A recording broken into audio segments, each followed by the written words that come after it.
Whether you've got an idea or you've just got something that you just want to write and vent about, a blog might be a great place to get heard. And Emily Gaylord and Megan Rothschild, they're from chikmedia, a marketing and PR firm. The two of you are here to help us out. Scale of 1 to 10, because a lot of people aren't great with the computer. Scale of 1 to 10, how hard is a blog? It's not hard. It's not hard. I would give it a solid 3. A 3? Like you have to be able to type. You have to be able to type, Write, open read. an internet browser. Okay. But it is really easy. There are a couple really easy to use, user-friendly platforms out there. I would say Tumblr and WordPress are probably the biggest blog platforms, and a lot of website builders allow it to be embedded into your website as well. And they're free. They're free.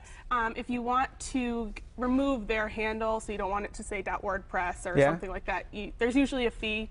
But it's usually very reasonable. It's reasonable. I can live with that tag. Most people, to get a free your average blogger can handle it, usually. Yeah, exactly. Now, if people out there, they're saying to themselves, yeah, like a blog, what if they don't know what they want to write about? How do you pick your topic, and how do you sharpen your focus so you get who you want to read your blog? Yeah, I mean, it's something that reflects an interest that you have, something you're passionate about. There's a lot of mom blogs out there where people talk about issues with kids or where to find deals, where to shop. So you want to pick something that you're knowledgeable about and that you have a passion towards, otherwise the blog will kind of get stale. Do like beard trimming? I was going to say, you could do a blog a day about each of your facial hair. I'm taking it down a little, and this is very unattractive. It's beautiful. It's fancy. Thanks for See dealing. Classy. Classy, that's the important part.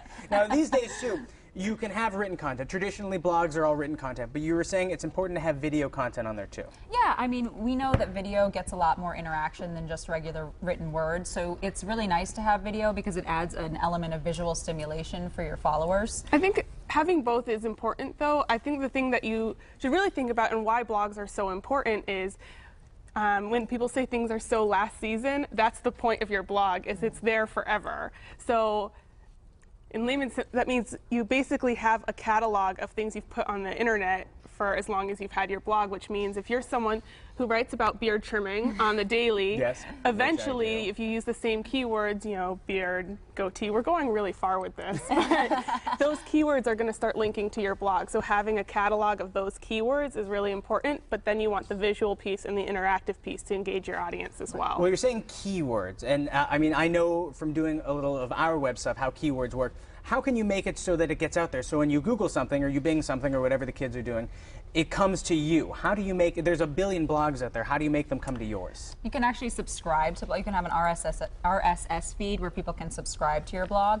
But like we were talking about with the videos, if you upload a video to YouTube, you can actually put certain keywords attached to that video. So as people are starting to search for different topics, say you're doing, you know, a marketing blog, as people search for marketing, the more content you provide under that keyword, the more often you'll pop up in their search. So the key is to do as much as you possibly can, and don't deter from your message either. Right. Don't deter from your message, and I would say, or I can't stress enough how important it is to find other like blogs to yours, because you'll find people interested in your same information. So if you have a mommy blog, find the other mommy blogs, start following them, interacting with those blogs, and you'll start to gain some of their users Take their followers as well. a little back and forth, actually. Exactly. That helps out. How do you get paid for this stuff, though? Because I see people out there, and they work at home. They can get paid by doing their blogs. How does that start? What do you need? You have to invest some serious time, because you have to, like Emily was talking about, you have to validate your blog. You have to get people to follow it. And once you get a lot of people who are either subscribing or reading your blog, some people actually start to sell advertising. So I know a young lady that I went to college with who does an arts and craft blog, and she's gotten so popular now that arts and craft stores will actually buy advertising on her blog. No way. So, you know, food blogs, people who blog about restaurants or foodies can, you know, sell advertising to local restaurants or chef stores. So it's something that if you invest some time into, people would be interested in purchasing advertising on your page. People will send you stuff too. So if you're, you know, one of those arts and craft blogs or a shoe blog or something, sometimes people will want you to review their products on your website. So you you can get free stuff, You too. get free stuff if free you want. goodies. If you're good at it. So that's how you do it. And then by the end of it, maybe you get paid, maybe you get some free stuff. Yeah. Something, something. Something. Who doesn't want something? Ladies, thank you so much for stopping by. Lay ahead on Mass Appeal, their lifestyle.